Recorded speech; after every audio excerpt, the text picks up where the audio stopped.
Урматтуу бүгүнкү жыйындын катышуучулары, кесиптештер. Бүгүн биз Кыргыз Республикасынын президентинин Ош облусундагы ыйгарым укуктуу өкүлүнүн аппаратында облустун жарандык коргонуу боюнча планынын аткарылышы жана облустун аймагында өзгөчө кырдаалдардын алдын алуу, кесепеттерин жоюу боюнча атайын бардыгыбыздарды чогултуп олтурабыз. Мына жыйынга райондук мамлекеттик администрация башчылары, акимдер, Кыргыз Республикасынын өзгөчө кырдаалдар министрлигинин өкүлдөрү, облустук жарандык коргонуу кызматтарынын башчылары жана штаб башчылары катышууда. Бүгүнкү жыйындын күн тартибине бир маселе сунушталат. Бул облустун аймагында өзгөчө кырдаалдардын алдын алуу, кесепеттерин жоюу жана кырдаалдарга дайыма даярдыкта туруу боюнча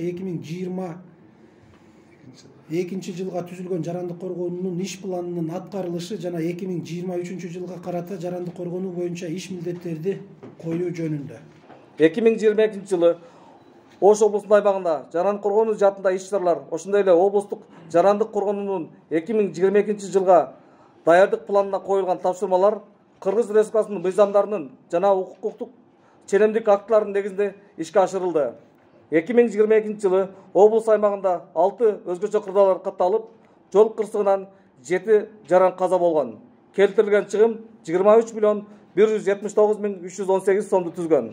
Ал эми 2021 жылы 7 өзгөчө кырдаалдар катталып, 11 жаран каза болгон. Келтирилген материалдык чыгым 15 миллион 884 сомду түзгөн.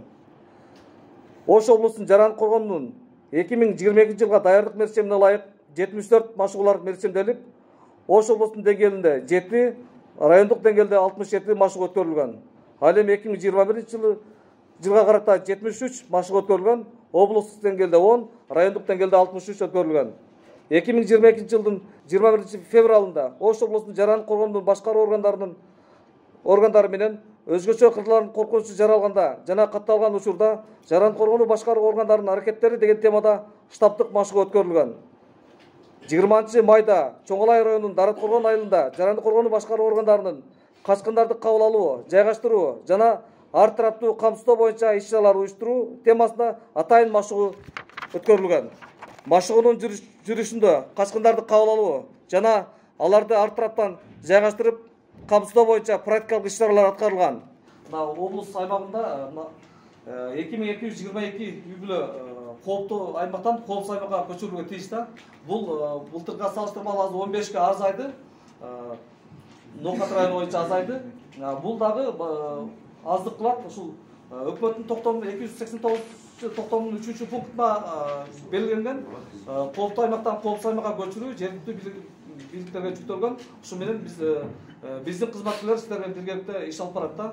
Ошон үчүн азыркы мына жаз айларындагы кооптуу учур келет, жер көчкү сезону келет. Ошого көңүл буруп, мына Араван районунда мисалы жалпы көчүрүүгө тийиш 5 үй бүлө бар. Анын ичинен бирөө жардам алган, 4-өө мамлекеттен жардам алган эмес.